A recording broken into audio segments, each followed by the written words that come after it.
चलिए, स्वागत है सभी बच्चों का एक बार हमारे यूनिट ऑप्टिक्स, जिसको हम बोलते हैं प्रकाशिकी। प्रकाशिकी में जो क्या पड़ गई, लाइट। अब लाइट होता क्या है, लाइट होता क्या है, ऊर्जा होती क्या है। तो लाइट एक प्रकार की क्या होती है, एनर्जी होती है। क्या होती है, एनर्जी होती है, जिसको हम क्या बोलते हैं, ऊर्जा बोलते हैं। जो हमारा प्रकाश होता है एक प्रकार क्या होती है, ऊर्जा होती है, जिसका प्रयोग हम वस्तुओं को देखने में करते हैं। बात समझ आ रही ना। तो हम ये कहेंगे कि प्रकाश एक प्रकार की ऊर्जा है जिससे हम किसी वस्तुओं को देख सकते हैं। अगर हमारे पास लाइट ना हो, हमारे पास प्रकाश ना हो, तो प्रकाश ना होने की वजह से हमको वस्तुएं दिखाई नहीं देंगी, वस्तुएं दिखाई नहीं देंगी। तो प्रकाश क्या होती है, प्रकाश एक प्रकार की ऊर्जा होती है जिससे हमें वस्तुएं स्पष्ट रूप से दिखाई देती हैं, या कह सकते हैं कि वो हमारे आँख पर या हमारे रेटिना पर दृष्टि संवेदना उत्पन्न करती है, दृष्टि संवेदना उत्पन्न करती। लिखिएगा आप लोग, प्रकाश एक प्रकार की ऊर्जा है, प्रकाश एक प्रकार की ऊर्जा है, प्रकाश एक प्रकार की ऊर्जा है जिसके कारण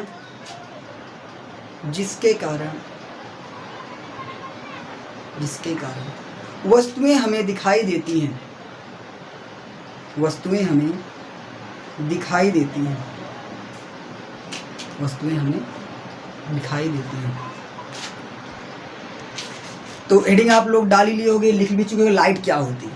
अच्छा, लिखने वाली बात नहीं, खाली समझने वाली बात है कि आप जानते होंगे कि प्रदीप्त वस्तुएं और अप्रदीप्त वस्तुएं, प्रदीप्त वस्तुएं और क्या होती है, अप्रदीप्त वस्तुएं, अप्रदीप्त वस्तुएं।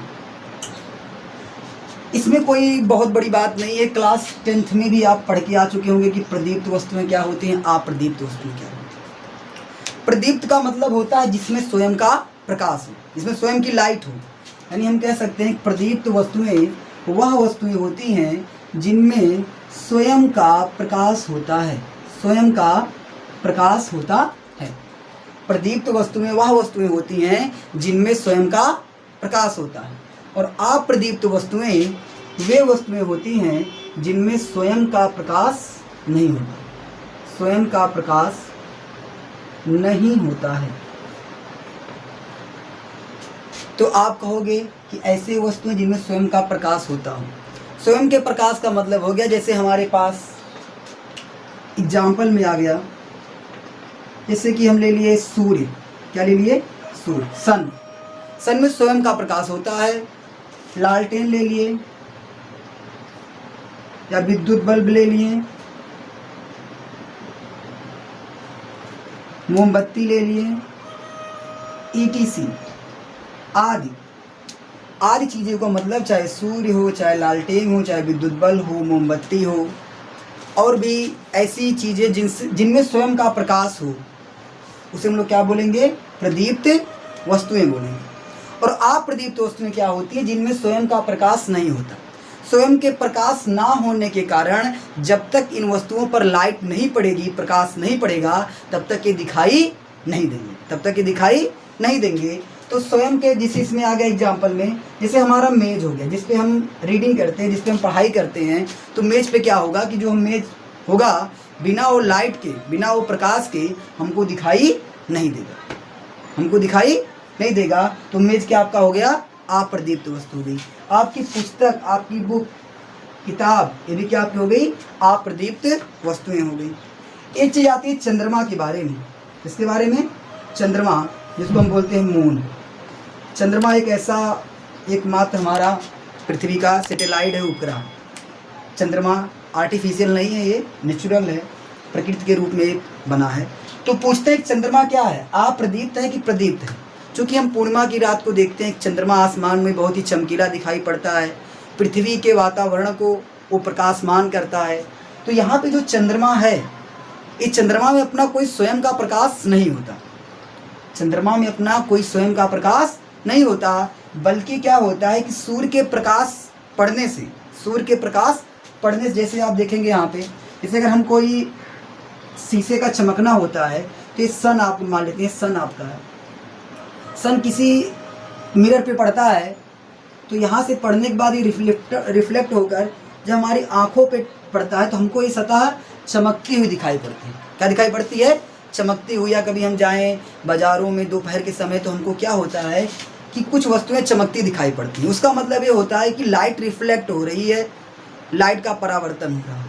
तो वही बात मून पर भी होती है। अगर सूर्य है, यहाँ पे मून है, तो मून का काम क्या होता है कि लाइट को रिफ्लेक्ट करता है। जो सूर्य से आने वाली किरणें हैं उनको मून क्या करता है? रिफ्लेक्ट करता है। और रिफ्लेक्ट करने के बाद वो आता है हमारे अर्थ पर, पृथ्वी पर आता है। और पृथ्वी पे स्थित जो इसकी एरिया होती है जहाँ पर वो प्रकाश पहुँच पाता है वो पृष्ठ दृश्यमान होता है। वो पृष्ठ, वो धरातल हमको पूर्णिमा की रात को चमकता हुआ प्रतीत होता है, दिखाई पड़ता है। तो हम कह सकते हैं जो हमारा चंद्रमा है, चंद्रमा क्या है? हमारा अप्रदीप्त वस्तु। बात समझ में आ रही है? कुछ ऐसे भी जीव पाए जाते हैं जिनमें स्वयं का प्रकाश होता है। जैसे जुगनू देखे होंगे आप लोग। क्या देखे होंगे? जुगनू। इसको मिटा देते आप समझ गए होंगे। जैसे क्या होते हैं आपके? जुगनू होते हैं, जुगनू। इसको क्या बोलते हैं? नहीं यार, जो जुगनू होते हैं रात के समय, गर्मियों के रात के समय जब ये उड़ते हैं हमारे आसपास तो कुछ समय वो प्रकाश उत्पन्न करते हैं ना। जब वो प्रकाश उत्पन्न करते हैं तो ऐसे जीव कहा जाता है जैव प्रकाश स्रोत। जैव प्रकाश स्रोत। बात समझ में आ रही है? जैव प्रकाश स्रोत ऐसे प्राणियों कहते हैं जिनमें स्वयं का प्रकाश होता है, जो खुद से लाइट का उत्पादन कर सकते हैं। ठीक, तो इतना आप बना सकते हैं। प्रदीप्त वस्तु में, अप्रदीप्त वस्तु में, प्रदीप्त वस्तुओं में स्वयं का प्रकाश नहीं होता है, अप्रदीप्त में स्वयं का प्रकाश नहीं, प्रदीप्त में स्वयं का प्रकाश होता है, अप्रदीप्त में स्वयं का प्रकाश नहीं होता है। प्रदीप्त वस्तुओं में प्रकाश होने के एग्जाम्पल सूर्य, लालटेन, विद्युत बल्ब, मोमबत्ती, ईटीसी। और अप्रदीप्त वस्तुएं जैसे कि इसमें स्वयं का प्रकाश नहीं होता, जब इसमें कोई प्रकाश पड़ेगा तभी दिखाई पड़ेगा। जैसे मेज हो गया, किताब हो गया, और भी आप ले सकते हैं, मकान हो गया।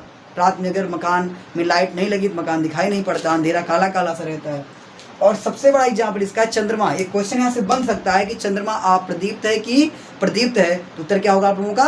अप्रदीप्त। ठीक, इसमें आप बना लीजिएगा। अब आगे हम लोग देख रहे हैं, हमने देखा कि प्रकाश क्या होता है, अप्रदीप्त वस्तुएं, और प्रदीप्त वस्तुएं क्या होती हैं। अब हम पढ़ने वाले हैं प्रकाश का परावर्तन। प्रकाश का परावर्तन, प्रकाश का परावर्तन, रिफ्लेक्शन ऑफ लाइट। इंग्लिश से बोलेंगे reflection, reflection of light, reflection of light. बोले तो प्रकाश का परावर्तन। पढ़िए टीम आप लोगों की। आप जब भी पढ़िएगा तो अपने हाथ में कॉपी और कलम लेके साथ में पढ़िएगा, ताकि आप लोग क्लास वाला माहौल बनाइएगा। वैसे भी लॉकडाउन चल रहा है तो आप लोग घर पे बैठ के बोर हो रहे होंगे, तो अच्छे से पढ़िएगा, एंजॉय के साथ पढ़िएगा, सारी चीज़ें आपको पढ़ा दी जाएंगी। तो चलिए पढ़ते हैं प्रकाश का परावर्तन, रिफ्लेक्शन ऑफ लाइट। अब रिफ्लेक्शन ऑफ लाइट में क्या होता है? अगर कहीं भी ऐसा पृष्ठ हमको मिले, कहीं भी हमको ऐसा पृष्ठ मिले जो चिकना हो, क्या हो? चिकना हो। जब चिकने तल पर कोई प्रकाश की किरण आके गिरती है, कोई प्रकाश की किरण आके गिरती है, तो चिकने तल से टकराकर पुनः उसी माध्यम में लौट जाती है। कुछ इस तरह से जो हम फिगर बना रहे हैं, इस प्रकार से प्रकाश क्या हो जाती है? उसी माध्यम में लौट जाती है। तो इस घटना को हम लोग बोलते हैं प्रकाश का परावर्तन। क्या बोलते हैं? प्रकाश का परावर्तन। अभी रूल्स वगैरह जो है वो बाद में देखेंगे, पहले जानेंगे प्रकाश का परावर्तन क्या होता है। जब कोई चिकने तल पर, क्या आपका कोई चिकना तल है, जब चिकने तल पर कोई प्रकाश पड़ता है तो प्रकाश पुनः उसी माध्यम में लौट जाता है। इस घटना को हम लोग क्या बोलते हैं? प्रकाश का परावर्तन कहते हैं। इतनी बात समझ में आई? डिफिनेशन आप अभी लिख लीजिएगा, अभी यहाँ लिखवा देंगे हम। तो हेडिंग डाल लीजिएगा प्रकाश का परावर्तन, उसमें लिखिएगा किसी चिकने तल द्वारा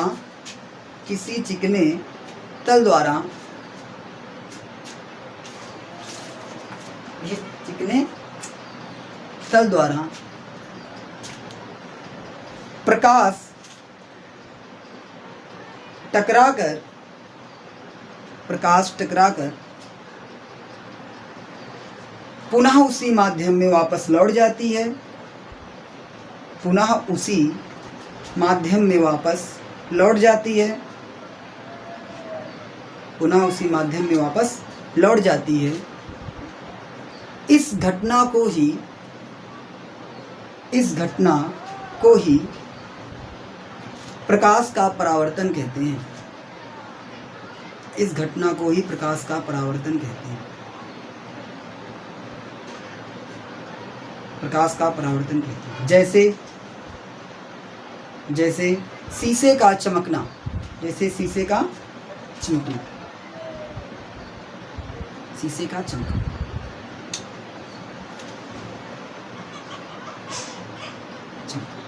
चलो देखते हैं आगे बात ये कर लेते हैं कि जो परावर्तन के होते हैं 2 टाइप्स होते हैं। अभी आप लोग परावर्तन के टाइप्स नहीं देखे होंगे, परावर्तन के सिर्फ नियम देखे होंगे।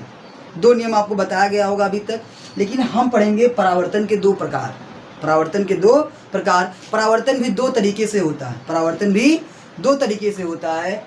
पहला परावर्तन आपका तरीका होता है नियमित परावर्तन। क्या होता है? नियमित परावर्तन। और दूसरा आपका होता है अनियमित परावर्तन। अनियमित परावर्तन। अब आपके दिमाग में एक क्वेश्चन उठ रहा होगा कि सर ये नियमित परावर्तन क्या है और अनियमित परावर्तन क्या है? जब पृष्ठ एकदम चिकना हो, कहीं भी खुरदरापन ना हो, जब पृष्ठ एकदम चिकना हो और कहीं पर खुरदरापन ना हो, तो जितने भी प्रकाश की किरण इस पे पड़ेंगी वो पुनः उसी माध्यम में सब वापस लौट जाती है।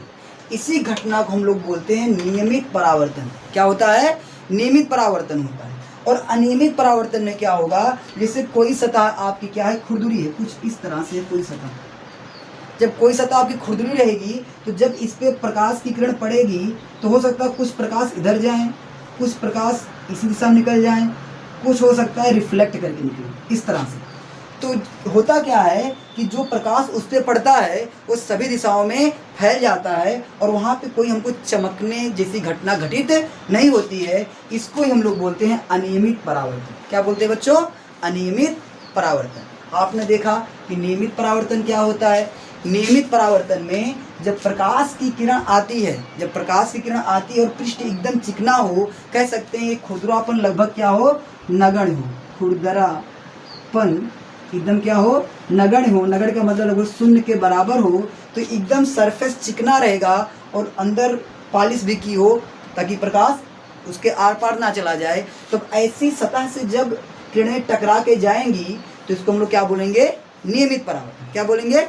नियमित परावर्तन। और अनियमित परावर्तन क्या होता है कि कोई खुरदुरा तल हो और उस पर प्रकाश की किरण गिरे तो बहुत सारे भागों में विभक्त हो जाएगी, किसी एक डायरेक्शन में नहीं जाएगी, उसी माध्यम में तो लौट के जाएगी लेकिन एक ही दिशा में नहीं जाएगी। उसकी जो किरणें होंगी सब विभक्त हो जाएंगी, अलग तरीके से चली जाएंगी। तो इसको हम लोग बोलेंगे अनियमित परावर्तन। क्या बोलेंगे? अनियमित परावर्तन। अब इसके एग्जाम्पल क्या होंगे, जैसे दीवार का ना चमकना। जो दीवार हम ईंट से बना देते हैं, उस पर हमने प्लास्टर नहीं किया, ना फर्श नहीं बनवाया, सॉरी उसको हमने प्लास्टर नहीं करवाया है, ना उस पर पेंट चढ़वाया है, ना पुट्टी करवाई, ना पीओपी करवाई है, तो उस सतह पे जब प्रकाश पड़ता है तो चमकता नहीं, दीवार चमकती नहीं है। आपने देखा होगा दीवार नहीं चमकती है। लेकिन अगर हम अपने दीवार को अच्छे से पेंट करवा दें, उस सतह को चिकना कर दें, तो अगर आप अपने कमरे में लाइट जलाओगे तो पूरा कमरा जो है चमकने लगता है कहीं कहीं पे, जहाँ पे पृष्ठ बहुत ही चिकना होता है। तो आपने आज देखा कि परावर्तन 2 प्रकार के होते हैं, एक नियमित परावर्तन, एक क्या होते हैं, अनियमित परावर्तन। बात समझ में आ गई? अगर खुरदुरापन पृष्ठ है, उसमें खुरदुरापन है, तो क्या होगा, आपका अनियमित परावर्तन होगा। और अगर उसमें खुरदुरापन लगभग नगण्य है तो आपका क्या होगा, नियमित परावर्तन। वैसे इसमें लिखाने लायक कोई बहुत बड़ी बात नहीं है, आप फिगर बना सकते हैं, लिख देंगे परावर्तन के 2 प्रकार होते हैं, एक नियमित परावर्तन, एक अनियमित परावर्तन, और आपका एक सही हो जाएगा। चलिए चित्र बना लीजिए।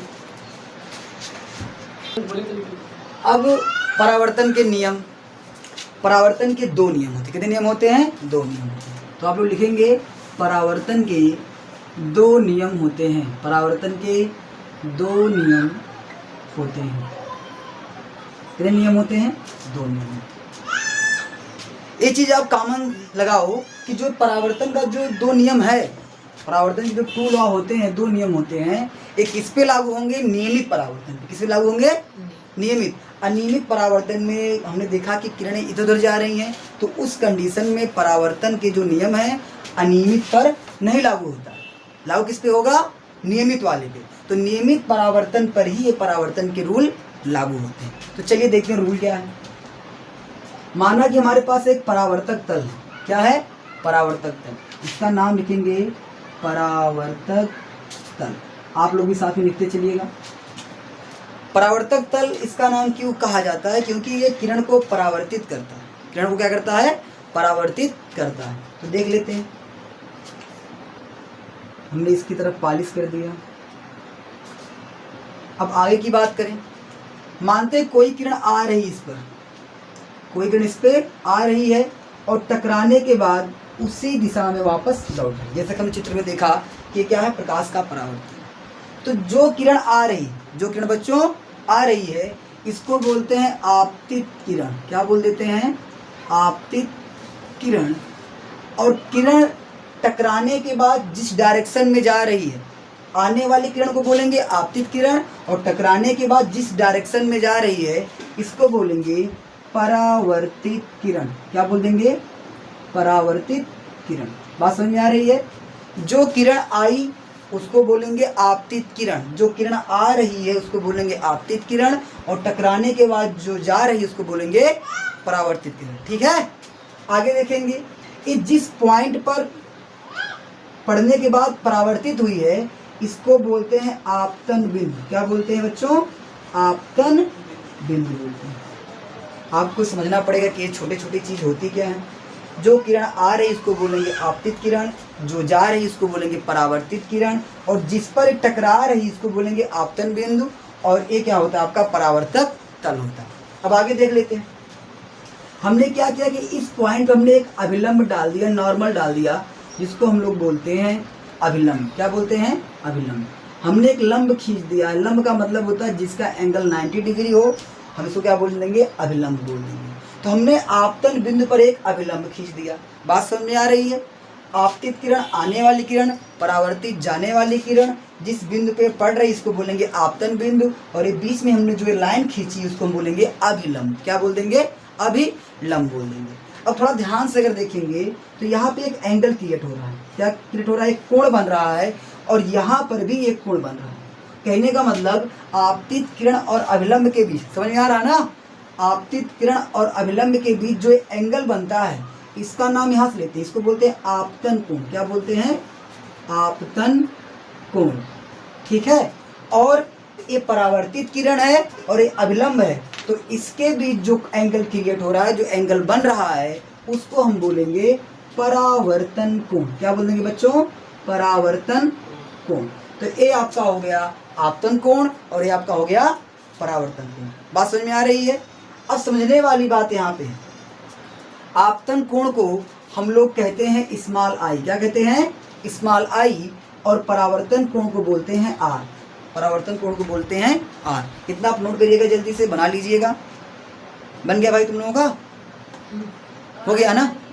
तो ये आपका है आपतित किरण, ये है परावर्तित किरण, ये है अभिलंब, ये आपतन कोण, ये क्या आपका है परावर्तन। अब हम जानेंगे रूल्स क्या हैं, हम जानेंगे रूल्स क्या, वो दोनों नियम क्या थे। तो पहला नियम ये बताता है, पहला नियम ये बताता है कि आपतित किरण, आपतित किरण, परावर्तित किरण, परावर्तित किरण, अभिलंब, और क्या होता है आपका अभिलंब, तीनों कहाँ होते हैं, एक ही बिंदु पर। क्या होते हैं, एक ही बिंदु पर होते हैं, एक ही बिंदु पर होते हैं। हम चित्र में देख रहे हैं रूल क्या है। रूल ये कह रहा है कि जो आपतित किरण है, एक किरण जो आ रही है इसको बोलेंगे आपतित किरण, और टकरा की जो जा रही है इसको बोलेंगे परावर्तित किरण, और ये हमने जो अभिलंब डाला है, ये जो हमने अभिलंब डाला है, ये तीनों कहाँ मिल रहे हैं, एक ही पॉइंट पर ही मिल रहे हैं। तो आपतित किरण, परावर्तित किरण और अभिलंब, ये आपतित किरण का पॉइंट है, ये परावर्तित किरण का पॉइंट है और ये अभिलंब का पॉइंट है। तीनों कहाँ भी होंगे, एक तल पर होंगे, एक ही बिंदु पर होंगे। एक ही तल बोलो चाहे एक ही बिंदु पर बोलो, ये जो आपतित किरण होंगे, परावर्तित किरण होंगे और अभिलंब होंगे, तीनों एक ही बिंदु पर होता है। आप लोग नोट कर रहे हैं ना। अगर एक ही बिंदु पे अगर ना करें तो ऐसा कभी नहीं हो सकता कि किरण यहाँ पे पड़े, निकले यहाँ से और नॉर्मल हमारा यहाँ पे हो, ऐसा कभी नहीं होगा। ये जब भी होगा जब तीनों एक ही बिंदु पे मिलेंगे। बात समझ में आ रही है। अगर कहीं भी रिफ्लेक्शन हो रहा है, कहीं भी परावर्तन हो रहा है, तो इसका सिंपल सा अर्थ यही है कि जब वो टकराया आपतित किरण पे, जब वो टकराया जहाँ परावर्तक तल पे, तो परावर्तक तल पे आपतित किरण, अभिलंब और परावर्तित किरण तीनों कहाँ होंगे, एक ही तल में होंगे। बात समझ में आ रही है। दूसरा रूल क्या होता है, दूसरा बहुत ही सिंपल रूल है, कोण आई बराबर कोण आर। कोण आई बराबर कोण आर, समझ में आ रहा है ना आप लोगों को। इसका मतलब हो गया कि आपतन कोण परावर्तन कोण के सदैव क्या होता है, बराबर होता है। आपतन कोण सदैव परावर्तन कोण के क्या होता है, बराबर। बात समझ में आ रही है। आपतन कोण बराबर परावर्तन। कब ऐसा नियम लागू होगा, अगर कहीं भी परावर्तन हो रहा है तो परावर्तन होने के लिए दो रूल्स फॉलो करना बहुत ही जरूरी है। पहला रूल्स क्या होता है कि आपतित किरण, परावर्तित किरण और अभिलंब तीनों एक ही बिंदु पर होते हैं। और दूसरी बात क्या होती है, कोण आई बराबर कोण आर, यानी आपतन कोण परावर्तन कोण क्या होता है बच्चों, बराबर। इतनी बात समझ में आई। इतना आप नोट कर लें अच्छे से, वीडियो को रोक करके। अभी आगे हम लोग देखते हैं। चलिए आगे देखते हैं। परावर्तन का हमने रूल देख लिया। अब एक हम नोट्स डालेंगे, नहीं डालेंगे नोट्स। नोट्स में क्या है, नोट्स डालेंगे, हेडिंग नोट। नोट में एक इम्पोर्टेंट बात आपको लिखानी है, उसको आपको बताएंगे कैसे क्या करना है। चलिए, हमने देखा कि अभी जो हमने एक परावर्तन का रूल पढ़ा, उसमें एंगल क्रिएट हो रहा था। एंगल उसमें क्या हो रहा था बच्चों, क्रिएट हो रहा था, एंगल बन रहा था। अगर हम सपोज करें कि हमारा जो आपतित किरण है वो एकदम परपेंडिकुलर पड़े, माने लंबवत पड़े, जो आपतित किरण आ रही हो क्या हो, आपका परपेंडिकुलर हो, 90 अंश का हो, ये आपका हो गया आपतित किरण। क्या हो गया, आपतित किरण। यदि ऐसी कंडीशन बन जाए कि आपतित किरण सतह के एकदम लंबवत पड़े, एकदम बीचों बीच, यानी यहाँ पे 90 डिग्री का एंगल बनाए, तब बताओ परावर्तित किरण कहाँ जाएगी, बताइए, सोचिए। परावर्तित किरण कहाँ जाएगी, जब इस पे टकराएगी तो परावर्तित किरण इस आपतन बिंदु पड़ेगी, इसको बोलेंगे आपतन बिंदु। क्या बोलेंगे बच्चों, आपतन बिंदु बोलेंगे। और जब इस पे पड़ेगी तो टकराकर पुनः उसी माध्यम में वापस लौट जाएगी, उसी सीध में ही निकल के जाएगी। अगर कभी भी परपेंडिकुलर एकदम लंबवत किसी सतह के प्रकाश की किरण आती है और सतह पे पड़ती है, तो सतह पे पड़ने के बाद सीधे वो कहाँ जाती है, उसी मार्ग से वापस लौट जाती है। आपकी यही आपतित किरण भी होगी और यही क्या होगी, आपकी परावर्तित किरण। बात समझ में आ रही है आप लोगों को। ऐसी कंडीशन कि जब प्रकाश अभिलंबवत पड़े, 90 डिग्री पे प्रकाश की किरण आए और उस आपतन बिंदु पर टकराए, तो किसी एंगल से वो नहीं निकलती है, किसी एंगल से वो नहीं निकलती है, तो क्या हो जाएगा, वो पुनः उसी रास्ते से, जिस रास्ते से वो अभिलंबवत आई थी, उसी रास्ते से पुनः वापस वो लौट जाती है। तो आपतित किरण और परावर्तित किरण एक ही जगह पे हो जाएंगे। अब आप कहोगे कि सर नॉर्मल कहाँ गया, अभिलंब कहाँ गया, तो अभिलंब भी हम इसी पॉइंट पर खींच सकते हैं, क्योंकि अभिलंब कितने डिग्री का होता है बच्चों, 90 डिग्री का होता है। तो हम इसी रेखा पर क्या करेंगे, अभिलंब भी खींच सकते हैं। तो यानी इसी रेखा पे क्या है, हमारा अभिलंब भी है। क्या है, अभिलंब भी है। बात समझ में आ रही है। ऐसी कंडीशन बन सकती है। अब इस कंडीशन पर भी जो परावर्तन का रूल है वो फॉलो करेगा, परावर्तन का नियम लागू होगा। देखते हैं कैसे होगा। हमने कंडीशन रखी है कि जब परपेंडिकुलर प्रकाश की किरण आता है, लंबवत प्रकाश की किरण आता है, तो सतह पे टकराने के बाद पुनः उसी मार्ग में वापस लौट जाता है। तो आपतित किरण आने वाली किरण हो गई, परावर्तित किरण जाने वाली किरण हो गई। और अभिलंब क्या होता है कि हम उस परावर्तक तल पर अगर आपतन बिंदु पर एक 90 डिग्री की रेखा खींच देते हैं, उसको कहते हैं अभिलंब। तो हमारा क्या मिल गया, अभिलंब। समझ पा रहे हैं आप लोग। यानी हम कह सकते हैं कि एक ही रेखा पर आपतित किरण भी है, परावर्तित किरण भी है और क्या है, अभिलंब। बात समझ में आ रही है। तो पहला रूल क्या होता है, पहला रूल ये कहता है परावर्तन का कि आपतित किरण, परावर्तित किरण और अभिलंब तीनों एक ही जगह पर होते हैं, एक ही पॉइंट पर होते हैं। तो क्या एक पॉइंट पे है कि नहीं है, एक ही पॉइंट पे है। अर्थात पहला रूल क्या है, सही है। पहला रूल हमारा सही कर रहा है, पहला रूल हमारा फॉलो हो रहा है। दूसरा रूल क्या होता है, अगर परावर्तन हो रहा है, दूसरा रूल ये कहता है कोण आई बराबर कोण आर। कोण आई बराबर कोण आर, यानी परावर्तन कोण अपवर्तन कोण क्या होता है बच्चों, बराबर होता है। अब ये चीज हमको बताओ, अगर हमारे पास कोई एक रेखा है, यहाँ पे एक ए है, एक यहाँ पे बी है, तो अगर हम कोण ए और कोण बी की बात करें तो कोण ए कोण बी के मध्य कितने एंगल बनेगा, 0 डिग्री सेल्सियस। अगर कोई भी डायरेक्शन एक ही दिशा में है तो कितना एंगल बनता है, 0 डिग्री सेल्सियस। या हम इस तरह भी कह सकते हैं, अगर एक रेखा पर बहुत सारे बिंदु हैं तो उन पे एंगल कितना बनेगा, 0 अंश का बनेगा। कितने अंक का बनेगा, 0 अंश का, बशर्ते उनकी दिशा एक ही में रहे, एक ही डायरेक्शन में रहेगा तो एंगल कितना बनता है, 0 बनता है। अगर डायरेक्शन अलग अलग हो गया तो कितने का बनेगा, 180 डिग्री का बनेगा। तो यहाँ पे कोई बहुत बड़ी बात नहीं है। हम आपतन कोण क्या होता है, आपतित किरण और अभिलंब के बीच बना कोण, और ये दोनों एक ही रेखा पे हैं, अर्थात कोण कितना बनेगा, 0 अंश का बनेगा। और बात समझ में आ रही नहीं आ रही, आपतित किरण और अभिलंब, अभी हमने जब आपको समझाया था तो हमने एक आपतित किरण लिया, एक परावर्तित लिया और एक अभिलंब लिया था, नॉर्मल लिया था आपने। तो यहाँ पे जो कोण होता है क्या होता है, आई, माने आपतित किरण और अभिलंब के बीच बने कोण को हम लोग क्या बोलते हैं, आपतित किरण आपतन कोण बोलते हैं। तो आपतन कोण यहाँ कितना हो जाएगा बच्चों, 0 हो जाएगा, क्योंकि आपतित किरण और अभिलंब दोनों एक ही तल में है, तो आपका क्या हो जाएगा, 0 हो जाएगा। बात समझ में आ रही ना। और आगे अगर देख लें हम लोग इस चीज को, तो ये क्या होता है, परावर्तित किरण और आप अभिलंब के बीच बना कोण होता है, तो कितना आपका हो जाएगा बच्चों, ये भी 0 हो जाएगा। यानी ये जो हमारा नोट्स था इस पे दोनों नियम फॉलो करते हैं। तो आपको सिर्फ इतनी बात याद करनी है कि अगर कोई भी प्रकाश की किरण परपेंडिकुलर या लंबवत या 90 डिग्री सेल्सियस पर किसी भी परावर्तक सतह पर टकराती है तो टकराने के बाद पुनः उसी माध्यम में लौट जाती है। इस घटना में भी प्रकाश के परावर्तन का रूल लागू होता है। आपतित किरण, परावर्तित किरण और अभिलंब तीनों एक ही बिंदु पर होते हैं या आपतन बिंदु पर ही होते हैं और दोनों का एंगल बराबर होता है। और एंगल कितना होता है, 0 डिग्री सेल्सियस और 0 डिग्री सेल्सियस। बात समझ में आ गई, इसको आप नोट कर सकते हैं। ये आपका 90 अंश होगा, ना कि 90 डिग्री सेल्सियस होगा। 90 अंश इसको हम पढ़ेंगे, अभी गलती से निकल गया। तो 0 अंश बनेगा और 0 अंश बनेगा, जो आपस में क्या होगा, बराबर रहेगा। और आप इस चैनल पे अगर नए हैं तो चैनल को सब्सक्राइब अवश्य करिएगा। आपको पूरी जो क्लासेज हैं 10 की और 12 की और भी जो 9th 10th सबके जो क्लास हैं सबको आप फ्री में यहाँ पे पा जाएंगे। हर सब्जेक्ट की क्लास आप फ्री में पाएंगे।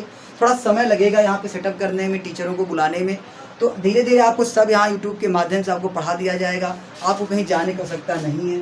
और इस चैनल पे आप नए हैं तो चैनल को सब्सक्राइब अवश्य करिएगा और लाइक ज़रूर करिएगा। और जो भी आपके डाउट हों हमको ज़रूर बताइएगा कि कहाँ पे आपके डाउट्स हैं, तो यहाँ पे नोट करिएगा। चलिए अगली वीडियो में फिर मिलते हैं आप लोगों से अगले टॉपिक के साथ। और आज से हम लोग प्रकाश के ही बारे में पढ़ेंगे। क्लास 12 वाले बच्चे भी ध्यान देंगे, हम क्लास 12 के ही टॉपिक को क्लियर करेंगे। तो चलिए बाय बाय, टेक केयर।